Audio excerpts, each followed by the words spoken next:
Yeah, eto AMPISAINANA faneto feno fitaka sy fandrika Laza. Yeah,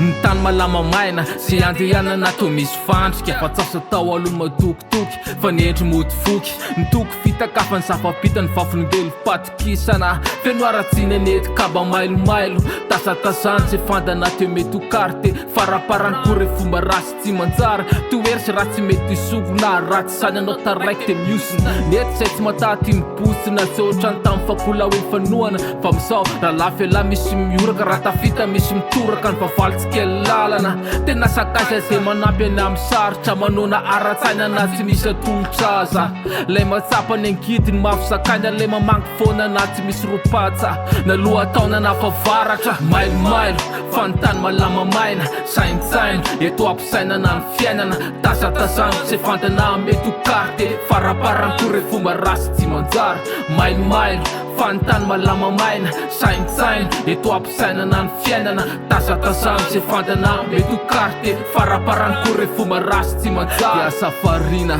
soka kely ny ambokely tina asa manao tsy anjery ny fiainana asa manaraka mibokony sondrina am'izay lokony nefa tsisy fotony aveno mifafakio fanitikizo zay fihetsika ataony eo ara masy de alalino asa matoky teny be loatra fa ny fatsorana raha tisy tafa oatra mety hifatsika adalana tsy apoizina lasa poizina mafanina de fiainantika fery mystera sokafy ny saina teny dirany fahalalana lalana makany amin'ny fahaverezana malalaka fa ny makany amin'ny fahombiazana tery fery alara mitady anao itsindalana alaviriny adalana tratraro alony tazana fa tsy zay rehetra tazana de hoe masoa ka ho takarina de arapaka asa mikirapaka alaify milama fa zay tonga soeny amin'ny tanjona ihany lesy noarabaina mailomailo fanontany malama maina saintsaina eto AMPISAINANA ny fiainana tasatazany sy fandana mety ho karte faraparany kory fomba rasy tsy manjara mailomailo fanontany malama maina saintsaina eto AMPISAINANA ny fiainana tasatazany sy fandana mety ho karte faraparany kory fomba rasy tsy manjara.